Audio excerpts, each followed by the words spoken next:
नमस्कार, कशा आहात तुम्ही? तर आज मी तुम्हाला दाखवणार आहे होळी स्पेशल पुरणपोळी. तर काही जणांच्या काय होतं, पोळ्या बनवताना फुटतात किंवा पुरण पातळ होतं, पीठ पातळ होतं.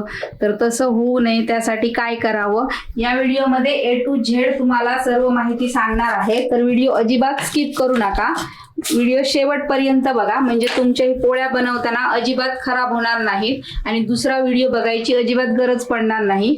एवढी मी सविस्तरपणे तुम्हाला माहिती सांगणार आहे. चला तर मग सुरुवात करूया. तर सगळ्यात आधी मी पीठ कसं बनवायचं ते दाखवते, कारण पुरणपोळी मऊ लुसलुशीत होण्यासाठी पीठ मळणं सुद्धा तितके गरजेचं आहे आणि ते कसं मळायचं ते तुम्हाला आता मी दाखवते. तर सगळ्यात पहिली महत्वाची टीप आहे ती म्हणजे पोळी बनवायच्या आधी, म्हणजे पुरणपोळ्या बनवायच्या आधी 1 ते 1.5 तास मैदा मळून ठेवायचा. मैदा म्हणजे तुम्ही मैदाही वापरू शकता किंवा गव्हाचं पीठही वापरू शकता. तर मी इथे 2 वाटी मैदा घेतलाय आणि 1 वाटी गव्हाचं पीठ घेतलंय. गव्हाचं पीठ वापरलं तरी चालतं, पण ते एकदम बारीक असायला पाहिजे, म्हणजे त्याच्या पोळ्या चांगल्या होतात. तर आता हे मी मैद्याची चाळण लावून घेतली आहे, तर त्या चाळणीने चाळून घेऊया. मैद्याची चाळण एकदम बारीक असते आणि पिठाची चाळण थोडीशी मोठी असते. शक्यतो पुरणपोळ्या बनवताना मैद्याच्या चाळणीनेच पीठ चाळून घ्यायचं, म्हणजे ती एकदम बारीक असते, त्यामुळे पीठ चांगलं बारीक पडतं. वर काय कचरा असेल तर तो अडकून जातो. ही आहे आपलं गव्हाचं पीठ चाळण्यासाठी जी चाळण, ती थोडीशी जाडसर असते, तर त्याने पीठ चाळायचं नाही, मैद्याच्या चाळणीने चाळायचं. तर आता पीठ हे चाळून घेऊया.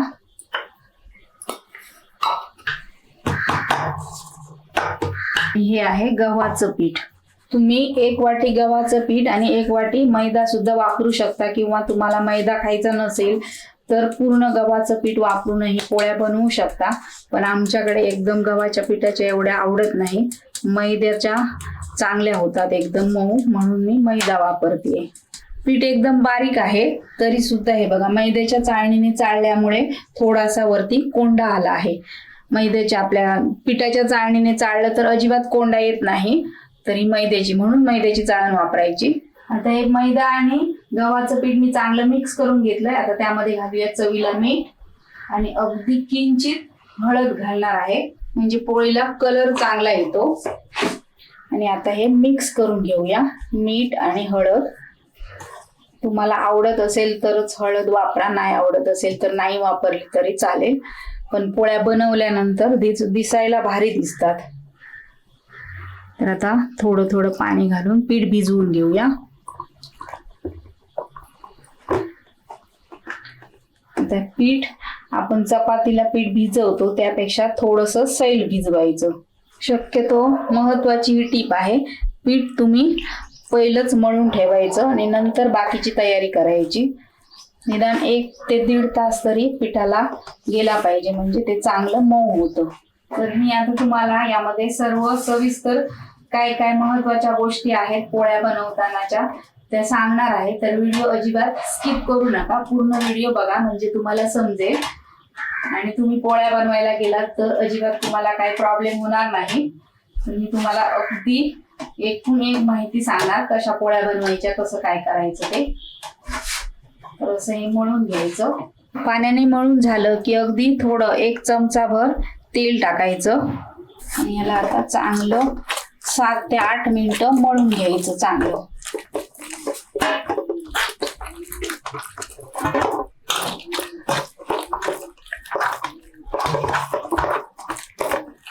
असं चांगलं मऊ करून घ्यायचं, दाबून दाबून ह्याला मळून घ्यायचं. हे असं, म्हणजे असं हे खेचलं गेलं पाहिजे असं. आता हे मळून झालं. हे एवढं पीठ मळण्यासाठी मला 1.5 वाटी पाणी लागलं. ज्या वाटीने मी पीठ घेतलंय त्या वाटीने, म्हणजे 3 वाटी पिठासाठी 1.5 वाटी पाणी वापरलं आणि तेल 2 चमचे वापरलं. तर आता हे मळून झालंय. तर आता पुरण बनवेपर्यंत याला झाकून ठेवूया, म्हणजे तोपर्यंत आपला 1 तास होऊन जाईल. तर पीठ आपलं मळून झालंय. आता त्यासाठी पुरण बनवायचंय. तर पुरणपोळी मऊ लुसलुशीत होण्यासाठी हे बघा, मी असं पुरण बनवलंय. ते कसं बनवायचं, किती प्रमाण घ्यायचं ते तुम्हाला आता दाखवते. तर इथे पुरण बनवण्यासाठी चण्याची डाळ घेतली आहे आणि ती 2 तास मी भिजत घातली आहे. हे बघा, भिजत घालायच्या आधी मी 2-3 वेळा स्वच्छ धुवून घेतली आहे आणि भिजत घातली. भिजत घातल्यामुळे काय होतं, पटकन उकडली जाते. आणि शक्यतो पोळी बनवायची असेल तर त्यासाठी डाळ नवीन घ्यायला पाहिजे. जुनी जर डाळ असेल तर ती उकडत नाही आणि ती अशी कचकचीत राहते. त्यामुळे नवीन डाळ असेल तर त्याच्या पोळ्या चांगल्या होतात, म्हणजे त्याचं पुरण चांगलं होतं. डाळ शिजली की चांगलं पुरण तयार होतं आणि पोळ्या सुद्धा चांगल्या चवीला लागतात. तर ही पण एक महत्वाची टीप आहे. तर आता ही भिजत घालून ठेवली आहे. आता हिला मी कुकरला लावणार आहे. तुम्ही भिजत घालायच्या आधी सुद्धा लावू शकता, पण भिजत घातल्यामुळे पटकन उकडते आणि आपलं काम लवकर होतं. तुम्ही टोपामध्येही शिजवू शकता, पण मी कुकरला लावणार कारण त्यामुळे पटकन होतं. तर आता हे पाणी मी फेकून देणार नाहीये, कारण हे चांगलंच पाणी ठेवलंय. थोडंसं अजून पाणी घालते. तर या वाटीने मी डाळ घेतली आहे. वाटी म्हणजे हा माझा डब्बा आहे. तर हा बरोबर 1/2 किलोचा डब्बा आहे. तो एक भरून घेतलाय मी आणि त्यामध्ये उकडण्यासाठी आता 2 ते 3 वाटी पाणी घालायचं आणि 1 चमचा तेल घालूया, म्हणजे डाळ ओतू पण जाणार नाही आणि चांगली शिजली जाईल. आता याच्या 2 शिट्ट्या करून घेऊया. तर आता इथे 2 शिट्ट्या झाल्या आहेत आणि कुकर थंड झालाय. हे बघा, डाळ आपली उकळली आहे, एकदम मऊ उकळली पाहिजे. आता हिला गाळून घेऊया. तर इथे मी गाळणी ठेवली आहे, त्याच्यावर आता ही डाळ घालूया, म्हणजे त्यातलं पाणी निथळून जाईल. पुरण बनवताना त्या डाळीमध्ये अजिबात पाणी ठेवायचं नाही, पूर्ण पाणी काढून घ्यायचं. ही सुद्धा एक महत्वाची टीप आहे. तर आता इकडे मी डाळ सगळी काढून घेतली आहे आणि फक्त 2 चमचे डाळ ना या पाण्यामध्ये ठेवली आहे, कारण थोडासा जाडसरपणा येण्यासाठी ही डाळ ठेवली आहे. याची मी आता या कटाची आमटी बनवणार आहे, ती सुद्धा तुम्हाला दाखवणार आहे. तर आता अजून एक महत्वाची टीप म्हणजे डाळ आपण गाळून घेतली की लगेचच तिला बारीक करून घ्यायचं गरम असतानाच, म्हणजे ती चांगली बारीक होते. तर मग तुम्ही पुरण यंत्रामध्ये नाही घातली तरी चालेल. मी आता पुरण यंत्र आणि वापरणार नाहीये, तशाच पद्धतीने करणार आहे. तर यातलं आता पाणी सगळं गेलंय आणि या मॅशरने अशी बारीक करून घ्यायची. अशी करून घेतली का आपल्याला पुरण यंत्राची पण गरज नाही आणि चाळणीची पण गरज नाही. अशीच ही बारीक होते डाळ. हे बघा, आणि चांगली उकडली पाहिजे डाळ, म्हणजे ती पटकन बारीक होते. गूळ घालून करायला गेलं ना तर ती पटकन बारीक होणार नाही. गूळ घातल्यामुळे ती घट्ट होते आणि आपल्याला पुरण हे करायला त्रास होतो. तर तुम्ही पुरण यंत्रामध्ये जरी पुरण बनवायचं ठरवलं तरी सुद्धा अशा प्रकारे करून घ्यायचं. थोडीशी जरी तुम्ही अशी करून घेतली, दाबून घेतली, तरी पुरण यंत्रातून पटकन आपण पुरण तयार करू शकतो. पूर्वी लोक पाट्यावर वंट्यावर हे पुरण तयार करायची, पण काय व्हायचं, ते घट्ट खूप व्हायचं आणि वाटायला खूप त्रास व्हायचा. कारण आमची आई पोळ्या बनवायची, ती अजूनही तशीच बनवते, पाटावर वंटा वापरूनच पुरण तयार करते, म्हणजे बारीक करून घेते. डाळ बारीक करून झाली आहे, तर तुम्ही अशा पद्धतीने करू शकता. आणि जर तुम्हाला वाटलं बारीक झाली नाहीये तर सगळं साहित्य घालून सगळं झाल्यानंतर परत एकदा तुम्ही पुरण यंत्रामधून काढू शकता. तर ज्या वाटीने मी डाळ घेतली त्याच वाटीने आता गूळ घेते. तर इथे मी 1/2 किलो डाळ घेतली होती, त्याच वाटीने 1/2 किलो गूळ घेतलंय. तुम्हाला गोड आवडत नसेल तर थोडंसं गूळ कमी केलं तरी चालेल, पण मी एवढंच गूळ वापरते. 1/2 किलोसाठी 1/2 किलो, म्हणजे जेवढी डाळ असेल तेवढं गूळ वापरायचं. तर आता हे गूळ यामध्ये घालूया. आता ही मी गूळ पावडर वापरली आहे, तुम्ही त्याऐवजी दुसरं गूळ सुद्धा वापरू शकता. तर हे मिश्रण गॅसवर ठेवल्यानंतर गॅस स्लो ठेवायचा, फुल गॅस करायचा नाही. ही सुद्धा एक महत्वाची टीप आहे. आणि हे पुरण जे आहे ते सतत ढवळत राहिलं पाहिजे, नाहीतर ते खाली लागू शकतं. तर तसं व्हायला द्यायचं नाही, सतत असं मिक्स करत राहायचं. तर तुम्ही व्हिडिओला अजिबात स्किप करू नका, व्हिडिओ शेवटपर्यंत बघा. मी तुम्हाला अगदी सविस्तरपणे सांगणार आहे पोळी कशी बनवायची, त्याची आमटी कशी बनवायची, ते अगदी तुम्हाला बरोबर सांगणार, म्हणजे तुम्हाला बनवताना काही प्रॉब्लेम होणार नाहीये. इतक्या मी सोप्या पद्धतीने पोळ्या कशा बनवायचं ते सांगणार आहे.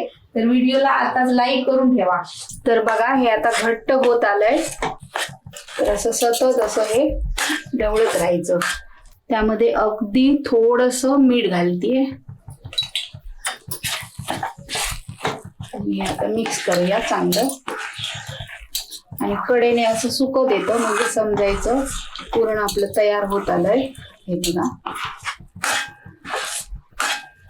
तर हे बघा आता हे पुरण होत आलंय, कडेने पण सुटत आलंय, आपल्याला दिसतं सुकत आलेलं. आणि चमचा उभा केल्यावर तो असा उभा राहायला पाहिजे म्हणजे आपलं पुरण तयार झालं समजायचं. तर गॅस बंद केला आणि आता त्यामध्ये अर्धा चमचा सुंठ पावडर आणि अर्धा चमचा जायफळ पावडर ते घालूया.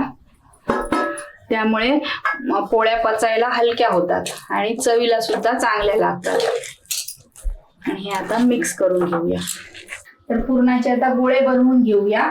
तर हे बघा, मगाशी तुम्ही बघितलं तर तुम्हाला पातळ दिसत असेल, तर आता हे बघा घट्ट झालंय. तर आता याचे गोळे बनवायचे. पुरणपोळी एकदम चांगली होण्यासाठी पुरण बारीक असायला पाहिजे. तर तुम्हाला मी सांगितलं कसं बनवायचं ते. तर असे गोळे बनवून घेऊया. असे गोळे बनवून घेतले की आपल्याला पुरणपोळी पटकन लाटता येते. एक झाली की दुसरी लगेच आपण लाटू शकतो, म्हणून असे गोळे बनवून ठेवायचे म्हणजे आपलं काम सोपं होतं.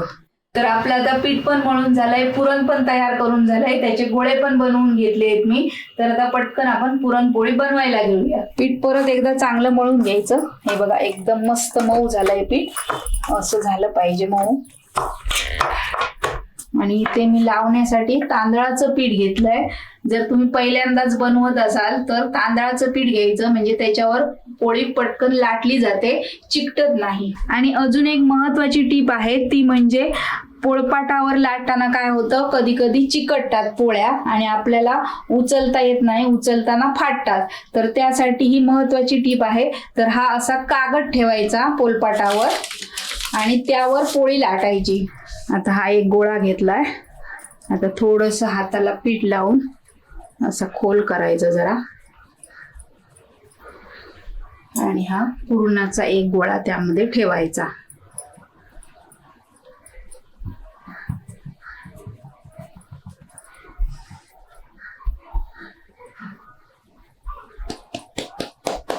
आणि असं गोल फिरवून घ्यायचं म्हणजे काय, पुरण जे आहे आतलं ते सगळीकडे फिरलं जाईल. आणि आता हा गोळा तांदळाच्या पिठामध्ये बुडवून घ्यायचा आणि अशी हलक्या हाताने कडेने पोळी लाटून घ्यायची.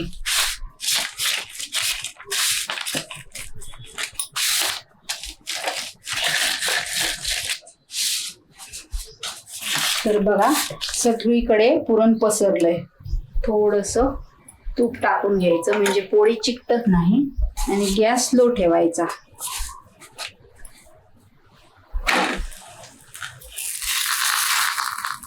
आणि आता लगेच ही पोळी परतून घ्यायची आणि दुसऱ्या बाजूने चांगली शेकून घ्यायची. आणि आता पलटवायची. बघा कशी टम्म फुगली आहे. आणि आता त्यावर तूप सोडायचं आणि दुसऱ्या बाजूनेही चांगलं तूप लावून घ्यायचं. बघा आपली पोळी मस्त तयार झाली आहे. आता हिला काढून घेऊया. तर आता पोळ्या बनवून झाल्या आहेत. तर आता आपण ही कटाची आमटी बनवून घेऊया. त्यासाठी इथे मी भांडं ठेवलंय, त्यामध्ये घालूया तेल. 2 चमचे तेल घालायचं कारण माझं पाणी कमी आहे. आणि इथे मी ही चिंच भिजवून ठेवली आहे. सुपारी एवढी चिंच भिजत घातली होती, त्याचं पाणी यामध्ये घालायचं म्हणजे आमटी चविष्ट होते. तुम्ही जर चिंच वापरून कधी बनवली नसेल ना तर एकदा चिंच वापरून आमटी बनवून बघा, ही एकदम छान चविष्ट होते. तर आता हे पाणी यामध्ये ओतूया. जास्त पाणी असेल तर थोडी जास्त चिंच वापरायची. त्यामध्ये घालूया अर्धा चमचा मोहरी,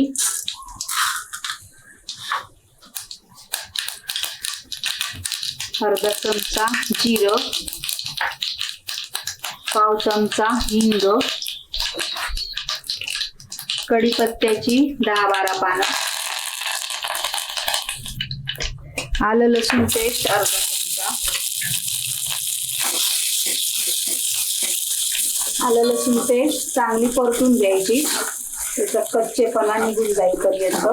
आता त्यामध्ये घालायचा हा मालवणी मसाला घेतलाय 1.5 चमचा आणि अर्धा चमचा गरम मसाला घेतलाय आणि आता हे पाणी ओतायचं.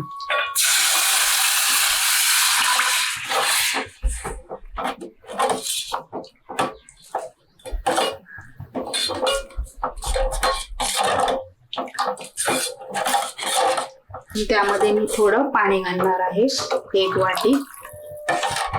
त्यामध्ये घालूया चवीला मीठ. तर 1 चमचा मीठ घातलं आहे. डाळ उकडताना मीठ घातलं नव्हतं त्यामुळे मी आता 1 चमचा मीठ घातलंय. तुम्ही जर डाळ उकडताना मीठ घातलं तर लक्षात ठेवायचं, परत मीठ नाही टाकायचं त्यामध्ये. तुम्ही यामध्ये खोबऱ्याचं वाटण घातलं तरीही चालेल, पण मुलांना माझ्या ना अशीच आमटी आवडते म्हणून मी यामध्ये वाटण घालत नाही. तुम्हाला हवं असेल तर तुम्ही घालू शकता. तर आता चांगली उकळी आली आहे, गॅस आता बंद करते. त्यावर घालूया ओली कोथिंबीर.